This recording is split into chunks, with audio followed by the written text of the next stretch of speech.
गुरु मानुष कर जानते ते नर कहिए अंध, ओए दुखी संसार में फिर आगे काल के फंदे। गुरु गोविंद कर जानियो रहियो शब्द समाए, मिले जब दंडवत बंदगी नहीं पल पल ध्यान लगाओ। फिर परमात्मा क्या कहते हैं, कबीर हरि जय रूठ जा, गुरु की शरण में जावे, कहें कबीर गुरु रूठ गए तो हर ना होत सहाय। अपनात्माओं, जिस समय किसी व्यक्ति को आपदाएं घेर लेती हैं, संकट आ जाते हैं, तो वो क्या कहा करे, अपने आप ही कहता है कि मेरा राम रूठ गया, मेरा भगवान रुष्ट हो गया, मेरा राम रूठ गया, इसलिए मुझे ये कष्ट हो गया, मेरा बेटा मर गया, ऐसे वो फलानी चीज होगी, मेरी भैंस मर गई, हमें कष्ट आ गए, मेरा राम रूठ गया। राम कब रूठता है कि जब तक हमारे पुण्यों का दौर चलता है तो हम कोई भी साधना करते हैं शास्त्र विरुद्ध या ना करते हैं तो भी हम सुखी हैं, और जो भक्ति करते हैं वो ये सोच रहे होते हैं कि जो भक्ति मैं कर रहा हूँ किसी भी देव की, इससे मुझे सारे सुख उपलब्ध है। ये हमारी भूल थी, बालकपन था। अब पता चलेगा जिन भगवानों को तो आप समझते थे कि ऐसा कर देंगे, वो कर ही नहीं सकते। एक पटवारी ने आप समझो प्रधानमंत्री वाला काम कर देगा, इससे मुझे हुआ था, तो उसकी भूल थी। तो फिर क्या बताते हैं कि जैसे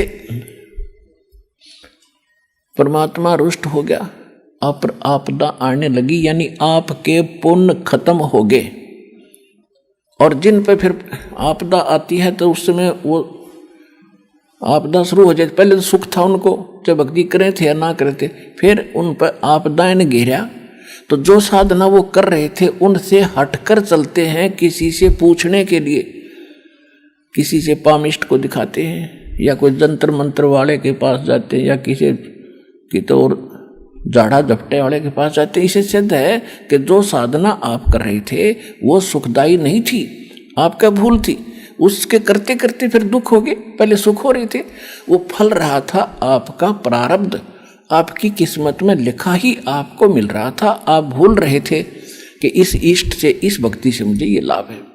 चलो फिर आपके ऊपर आपदाएं आ गई, आपके पुण्य खत्म हो गए।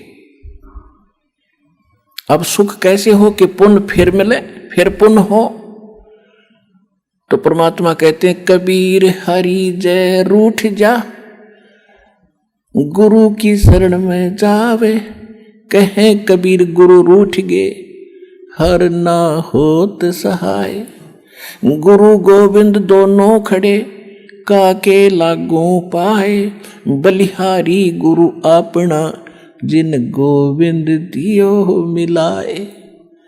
अब देखना, इस एग्जाम्पल को सुनना। अब जैसे आप कहीं खेत में या मजदूरी पर गए हो, हैंडपंप से आपने पानी का घड़ा भर लिया और दूर चले गए आधा 1 किलोमीटर, वहाँ खेत में अपना काम कर रहे हो, और जब तक आपके घड़े में पानी है, जल है, तो आपको नो प्रॉब्लम। और जब उसकी तली दिखने लगी, 2 गिलास पानी रह गए और आधा दिन शेष बचा है, तो आपको आपत्ति आई, प्यास लग गई और वो खत्म हो गया उसमें जल, तो आपत्ति आ गई आपके ऊपर के, जल खत्म हो गया, प्यास सता रही है। तो उसका तरीका क्या है, हैंडपंप पर फिर जाइए और उससे फिर ठोक लाइए, पहले फिर वो सुविधा होगी। तो कहते हैं कबीर हरि के रूठते गुरु की शरण में जावे। अब जैसे राम रूठ गया, यानी पुण्य खत्म हो गए, तो फिर कहते हैं हैंडपंप की शरण में जावे। और जब हैंडपंप खराब हो गया, यानी आपने गुरुजी के साथ, आपने जो गुरुजी से ही बात बिगाड़ ली, गुरुजी को रुसा दिया। गुरुजी कब रूठेगा, जब आप मर्यादा नहीं रखोगे। मर्यादा नहीं रखोगे तो गुरुजी रूठ गए, क्योंकि ये सारा खेल मर्यादा के ऊपर चलेगा।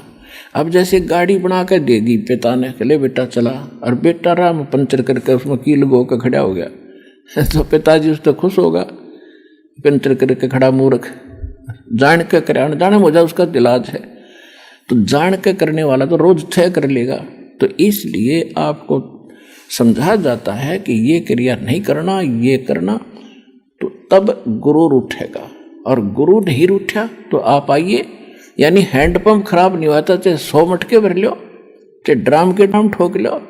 तो कहने का भाव ये है इस क्रिया को समझना।